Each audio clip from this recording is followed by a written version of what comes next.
Hey everyone, Happy New Year. Today I have Andrew Gazdecki, CEO of Acquire.com, a company I'm really excited to chat about. Andrew, how are you?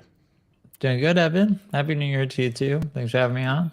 Yeah, thanks for being here. You're one of my favorite accounts on Twitter to follow, and you are pretty prolific. So I'd love to dive into your background at MicroAcquire, soon to be known as Acquire.com, and kind of your mission and vision around startups and the startup ecosystem. For the folks on the live stream, maybe Andrew, introduce yourself. Where are you, and what do you do? Tell us about your journey. Yeah, definitely. So I guess I would just start off by describing myself. I've been an entrepreneur like my whole life. I was that weird kid selling stuff on eBay when I was 13. You got to be 18 to sell stuff on eBay, but I figured out a way how to. Started a company in college called Business Apps. It was no code mobile app builder. That was a lot of fun. Bootstrapped that business and ran it for about 8 years. Nice. And that company was acquired by a private equity firm when I was 29, which was pretty cool. And then for some reason don't do this. If you start a company and you sell it, take a break. But I didn't, and I immediately started another company called Altcoin, and it was a crypto protocol company, and we were trying to speed up times on the Ethereum blockchain. Yes. It's still slow, so it didn't succeed, but we sold that company to Bank to the Future. And now I am building a startup acquisition marketplace called Acquire.com. And what we do is we help people buy and sell startups of all sizes. So this was fascinating to me. Of course, everyone knows the name of the game in startups is mergers and acquisitions, but the idea of a marketplace is fascinating. Where did this idea come from, and what are you building exactly? Yeah, I thought it was kind of crazy too. I keep a journal, and before I launched MicroAcquire, now Acquire.com, we've dropped the micro just because we facilitate multi-million-dollar deals and also smaller deals. Wow. But the idea came from just personal experience of selling two companies. And then I think there's a few light bulb moments. One was when I sold my first company. I had more friends email me, text me, DM me. How'd you find the buyer? What's due diligence? What's like the legal aspect? How does this all work? How do I sell my company? And that was kind of a light bulb. It's like we have books on sales, marketing, product development, fund rate, like, but nothing on like the most important part of the founder's journey, arguably the exit. So I thought there was kind of a void in the market in terms of, educating founders that, Google doesn't just show up to your house with a check one day and say, hey, you're required, it's a process, you got to work at it. And, finding a buyer can be, a big struggle. And then after that, you have due diligence, you have, legal stuff comes in, and it can get really hairy and really messy, and a lot of deals can fall apart for this reason. So my goal with Acquire.com is really to just standardize and streamline and just make acquisitions easier for both buyers and also founders. So the idea was just from personal experience. But then I should also add, I just looked around the market to see if there was anything or anyone doing something like this, and there was nothing really specific to startups, anything that put trust and security first. Privacy, that's a big one, because I remember when I told my company I was selling, you get, am I a millionaire or a billionaire, am I getting fired, and like everything in between. So I just saw a big industry with a big problem, and I just felt like the startup ecosystem could benefit from it. And I love startups, so it felt like a great business to start. Oh, it's fantastic. And I've been on a number of startups as an employee, not on a founding team. And it's always very mysterious, how these things come into play, how a company gets acquired, when you hear companies are quote unquote being sold, what that process, what was the process like for your acquisitions? Was it a big, headache? And what's the process like now for the companies in your ecosystem? Yeah, definitely. So for the first company, we worked with an investment bank Hmm. so I started the company when I was 21 and hired an investment bank when I was 25. And we got a few offers from, you could probably guess them, but like the big do yourself, website builders, one from a pretty large PE firm. Turned those offers down. I still had gas in the tank, so to speak. I felt I could take the company further, which I did, and then ended up selling. And the investment bank I was working with, their minimum fee was $800,000. So Wow. as a 25-year-old, I'm like, what? No. But it was a great experience, and they did a great job. But I just wasn't ready to let go, and so 4 years later, or yeah, 3 4 years later, I was ready to sell, and the company was in a better position. And so we ended up just kind of reaching out to buyers that we had kept in touch with. So I would keep in touch with buyers, almost like investors, Hmm. not giving away any like proprietary information, just a quarterly check in. And then one of the previous buyers that we had a conversation with 4 years ago, put in a bid, and that was how we sold the first business.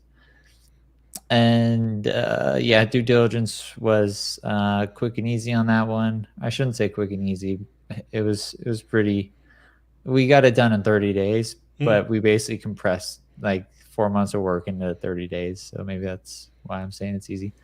But then the second company, after you go through your first acquisition, you kind of understand how important it is to build these relationships early. And so from day one of starting Altcoin, I made sure to have relationships with everybody on the corp dev teams, from everyone from Coinbase to Gemini to basically, I had like a 20-person list.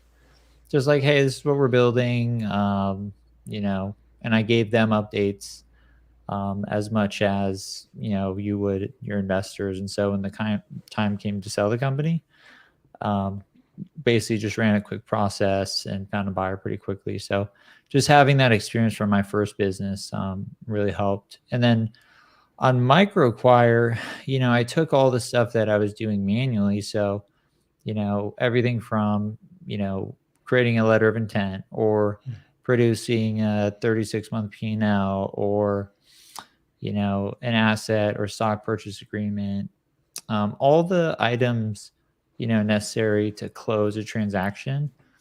We've built that into MicroAcquire. So you can essentially buy or sell a startup using the tooling that we've built, just to put buyers and sellers on the same page, because the biggest killer of most deals is usually just time, when things drag Hmm. on, or surprises pop up in due diligence. And so we've built tools to help buyers better assess the financial health of a business, and also tools to help, the legal process move a little bit faster. Fantastic. So describe the ecosystem you've built for the buyer's perspective and the seller's perspective. Are you sort of disintermediating, mating the investment bankers here, or is there a role for them as well? Yeah, good question. It depends on the startup. So we do work with a lot of investment banks, a lot of business brokers, a lot of M&A advisors, a lot of law firms, and this would necessarily specifically be for larger size startups. So when Mm-hmm.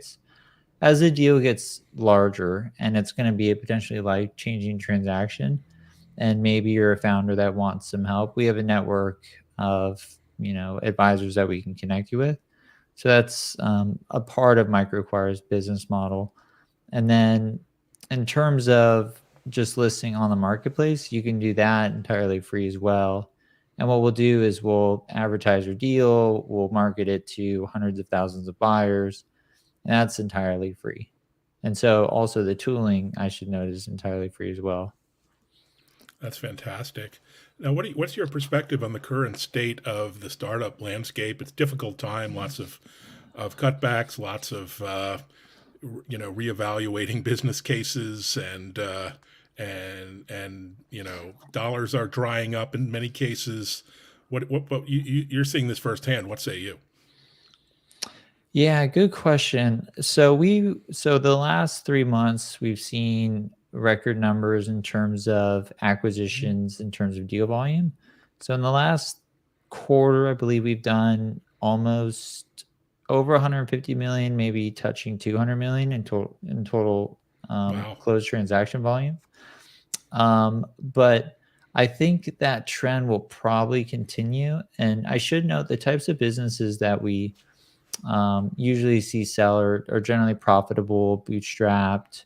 We do work with a lot of venture-backed businesses, but businesses that are profitable and doing well are it's a great asset class for Mm, buyers to maybe rotate into and out of public equities. And I think that's kind of some tail. Like last month, we saw a record number of startups signing up, buyers signing up, offers being made to startups.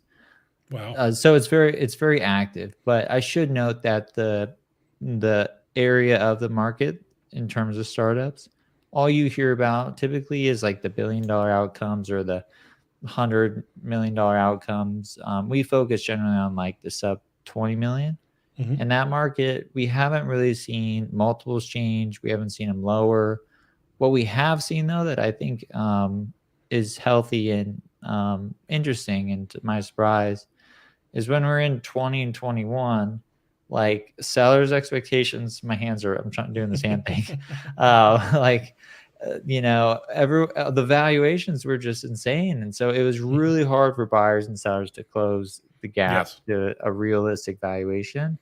And I think the key of what we've been seeing at acquire.com leading to more acquisitions is seller expectations are being normalized to buyers, and then there's been a lot of buyers sitting on the sidelines kind of waiting for this, specifically private equity. Private equity Hmm. was very um, they were waiting for moments like this where they can get startups at fair prices rather than kind of what we saw in the 2021 party, if you will, where everyone maybe It was got a a little party and drunk. quite a hangover. What Yeah. about the industries and verticals? I mean, you work across all different industries. I imagine we're seeing a crypto winter obviously emerge. But are there certain verticals that you see are particularly hot and exciting, or industries or niches or what have you? Yeah, definitely. So we focus specifically on SaaS, Hmm. but we also have categories. And that's kind of like one of my favorite parts about MicroAcquire. Again, I'm like a total startup nerd, so I get to see the coolest e-commerce companies sell, Mm, mobile app companies sell, communities, newsletters, mm, simple Shopify apps ran by like three people making like $1 million a year in profit. mm. Some pretty fascinating businesses. But our key market is SaaS. And that's mainly because of just my background in SaaS and my understanding of SaaS. And the other markets I mentioned are ones that we're going to be looking to grow over the next couple of years. One of the things that attracted me to your profile on Twitter was your fantastic engagement, the great advice you give founders and entrepreneurs. They seem to really love it. Your engagement is off the hook, which is fascinating to watch. Is Twitter, your sort of go-to education and communications channel, or what do you look at other platforms and ways to get noticed, get attention of founders and entrepreneurs and private equity and the whole ecosystem? Yeah, good question. So I post on LinkedIn and Twitter. I like Twitter the most, but I don't really have like a content strategy. So, um, Twitter recently removed the like sent from my phone. But if Hmm. you go back to a lot of my old tweets, they're all from my iPhone. So Right. I don't, it's usually just, I have this thought process where if you try to build a personal brand or you try to um, grow a follower count or some arbitrary goal, like you don't enjoy the process. I just Mm. like writing tips to inspire, motivate, help founders. And some of them will be bad, some will be good. So I just don't overthink it. And I just enjoy writing. And I'm glad Awesome. it Well, helps great, some great to people. fill that workout time or that walking time when you're kind of just clearing your head. Speaking of entrepreneurs and founders, any advice you'd give to, we're in the new year. Any advice to founders, entrepreneurs, startups as far as how to handle this year? Lots of uncertainty, lots of risk and challenges, but also great opportunities. What say you? Yeah, I mean, it depends on what market you're in. There's some markets that are, taking a hit just from macro, environment issues that are out of your control. I've always been of the belief that building startups is 80% of a mental game. Hmm. So the more you can just take care of yourself, like I was just telling you, I just got back from the gym. Just eat good, sleep good.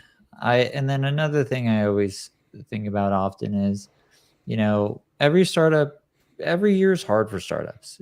I think it's just been a little more amplified this year with Hmm. everyone saying how hard it is for startups.